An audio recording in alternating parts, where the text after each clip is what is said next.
عقیقہ نہیں ہوا تھا، میرے ماں باپ کو پتا نہیں تھا، اب میں بڑا ہوا ہوں تب مجھے پتا چلا ہے تو میں چاہتا ہوں میں اپنی طرف سے خود ہی کروں، تو کیا میں 2 حصے ڈال دوں گائے میں؟ ایسا نہیں کیا جا سکتا۔ یہ ضرور ہو سکتا ہے کہ آپ عید الاضحیٰ کے موقع پر اپنا عقیقہ کر لیں، ڈزنٹ میٹر، لیکن اس کے لیے آپ کو الگ جان قربان کرنی ہوگی، لڑکی کی طرف سے 1 اور لڑکے کی طرف سے 2، تو وہ آپ بکرے ہی کریں گے، آپ گائے میں حصہ نہیں ڈالیں گے۔ عقیقے میں ذبح کیا جانے والا جانور جو ہے وہ بکری، نر یا مادہ، دمبا وغیرہ ذبح کیا جا سکتا ہے۔ بعض لوگ کہتے ہیں کہ گائے اور اونٹ ذبح کرنا چاہیے، تو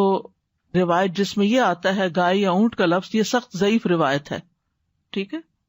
حضرت عائشہ کو کسی نے خبر دی کہ ان کے بھائی عبد الرحمن بن ابی بکر کے ہاں بچہ پیدا ہوا ہے اور انہوں نے بطور عقیقہ اونٹ ذبح کیا ہے، تو آپ نے معاذ اللہ پڑھا اور فرمایا رسول اللہ صلی اللہ علیہ وسلم نے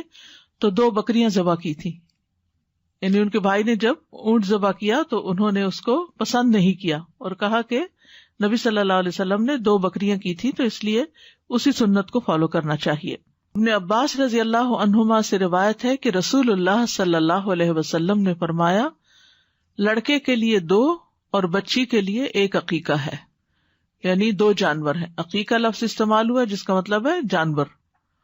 تو لڑکے کی طرف سے 2 اور لڑکی کی طرف سے 1۔ عقیقہ کی شرعی حیثیت کے بارے میں یاد رکھیے کہ اس کو بعض علماء نے سنت مؤکدہ کہا ہے کہ لازم ہے، اور بعض نے مستحب عمل قرار دیا ہے، جیسا کہ رسول اللہ صلی اللہ علیہ وسلم کا ارشاد ہے ہر بچہ اپنے عقیقے کے عوض گروی ہوتا ہے، یعنی رہن میں ہوتا ہے، وہ عقیقہ کیا جاتا ہے تو وہاں سے چھوٹتا ہے۔ پیدائش کے 7ویں دن اس کا عقیقہ کیا جائے، اس کا نام رکھا جائے اور سر کے بال صاف کیے جائیں، یہ حدیث میں آتا ہے۔ ایک روایت کے یہ الفاظ ہیں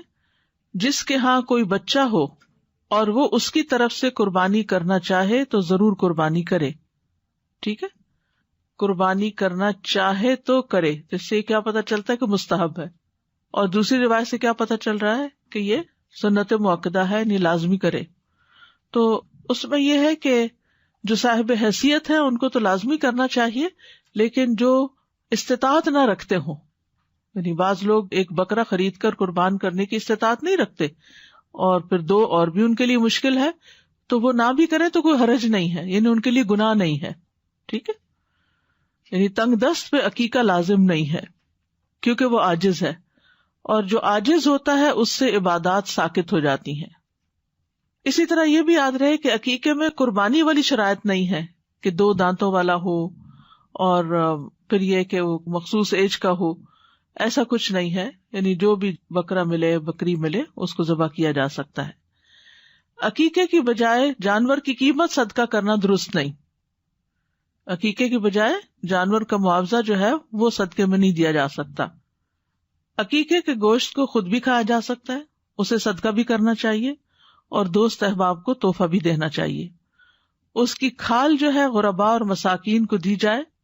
اور اسے فروخت کر کے اس کی قیمت بھی غریبوں کو دی جا سکتی ہے، کھال بیچ کے قیمت دے سکتے ہیں لیکن بکرا بیچ کے نہیں۔